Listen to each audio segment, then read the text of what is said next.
Pourquoi j'ai choisi d'être expert comptable? Ça a été une réflexion, je dirais. Ça n'a pas été une évidence dans ma vie, c'était par étapes.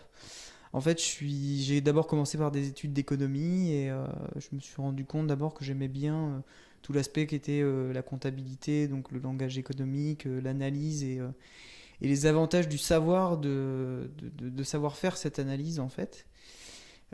Puis après, j'ai eu des stages dans le cadre de la formation du master CCA en cabinet comptable et je me suis rendu compte qu'en fait, la profession comptable n'est pas une bande de gens austères derrière des PC toute la journée qui étaient poussiéreux, mais plutôt des gens normaux qui aimaient bien rigoler, prendre des pauses, fumer des cigarettes, discuter avec leurs clients, parler des programmes télé qu'ils ont vus la veille.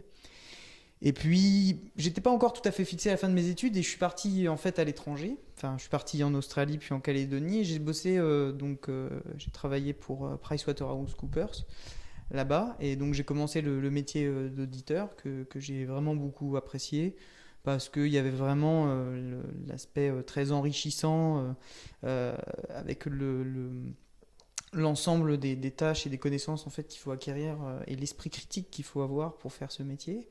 Et après, j'ai fait la culbute. Je suis allé en entreprise où là, j'ai vu ce que c'était que le métier d'être dans la comptabilité, contrôle de gestion et audit interne dans l'entreprise, donc dans la fonction support. Et là, j'ai été un peu déçu. Là, je me suis un peu ennuyé et du coup, je me suis dit, mais qu'est-ce que je veux vraiment faire? Et donc du coup, être expert comptable, du coup, je me suis dit, bah, j'ai vraiment aimé les expériences que j'ai eues en cabinet, travail diversifié, travail où on peut devenir son propre chef d'entreprise. Et bah, j'ai senti qu'en fait, ça répondait à mes attentes. Donc je suis reparti dans le stage. Parce que ce cabinet, je le connaissais parce que c'est le cabinet qui s'occupe de ma famille. Et donc naturellement, quand je suis revenu, en fait, donc je me suis rapproché de ma famille, je suis revenu vers Bourges, je suis allé toquer là-bas, et il se trouvait qu'en fait, ils cherchaient à spécialiser en fait le métier d'auditeur, et donc le métier du commissariat aux comptes, par lequel en fait ils avaient fait un partenariat avec un réseau international, et donc ils cherchaient quelqu'un qui avait une expérience dans l'audit et qui parlait anglais, donc du coup ça tombait bien, je correspondais aux critères. Ah oui, oui, je le vois assez régulièrement parce que même si hiérarchiquement dans l'organisation, c'est pas la personne dont je dépends, j'ai quand même des dossiers à lui, donc je dois quand même être amené à le voir et non, non, bien sûr, après le travail de synthèse, il faut planifier des réunions avec les clients, donc il faut forcément se voir, il faut discuter des points, il faut prendre des positions. Non, non, c'est pas une personne qui viendra avec moi sur la mission pour faire le travail opérationnel, parce que en tant que chef de mission, c'est moi qui en suis chargé. Par contre, c'est lui qui va signer les comptes, donc forcément, il est forcément présent, il doit être forcément au courant des problématiques et trancher sur certains points.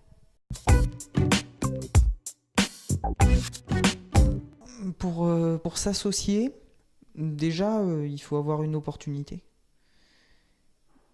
Et après c'est un peu comme dans la vie. Enfin, je veux dire, c'est dire qu'est-ce qu'on veut. C'est-à-dire, on veut, je pense que ce qui sera important, le cabinet que j'aurais choisi pour être expert comptable, c'est être avec des gens avec qui je me sens en confiance, dans un endroit où je sens que je peux développer quelque chose et où je peux amener mon projet personnel au plus haut niveau d'aboutissement que je puisse. Donc, rémunération, ben, étant donné que expert comptable, je suis un peu amené à me créer ma propre rémunération. Je ne pense pas que ce soit ça qui m'intéresse, mais ce sera plutôt lié peut-être à l'image du cabinet, aux gens peut-être que je connaîtrais déjà dans le cabinet, et puis après aussi à la typologie de la clientèle, parce que forcément dans nos métiers, on a des clientèles qu'on est plus amené à rencontrer que d'autres, donc forcément ça nous donne plus d'avantages pour gérer ces gens-là.